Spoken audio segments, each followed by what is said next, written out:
Korang boleh tengok sekarang. Hanya aku seorang yang ada dalam kedai. Ya Allah ya Tuhanku, hadirkanlah orang yang baik-baik untuk bantu aku share, komen, follow dan viralkan video-video aku. Hai guys, Assalamualaikum. Hari ni hari Sabtu, 27 hari bulan.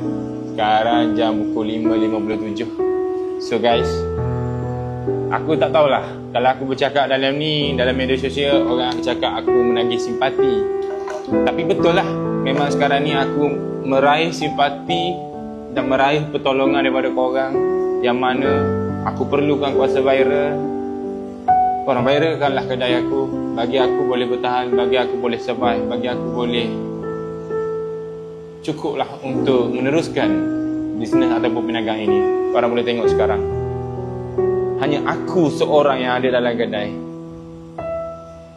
Cuba korang tengok. Bukan aku wayang. Tadi kita tengok kat dalam.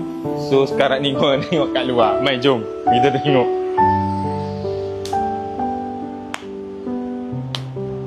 Guys, kami sekarang ni tak tahu dah. Serius ke aku tak tahu. Ya Allah ya Tuhanku, hadirkanlah orang yang baik-baik untuk bantu aku share, komen, follow dan viralkan video-video aku, bagi orang tahu keberadaan aku dekat sini. Okey, kita tengok balik, kita pusing. Guys, korang kena tolong aku untuk bagi aku boleh bertahan. Itu saja. Kalau dah keadaan sekarang ni aku tak tahulah.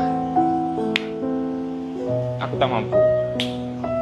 So, yang mana dah lakukan, yang mana dah share, yang mana dah follow, dah komen, dah buat dah, ucapkan jutaan terima kasih. Aku tak mampu nak balas sorang-sorang. Aku tak mampu nak balas dengan kebaikan atas kebaikan yang korang telah buat.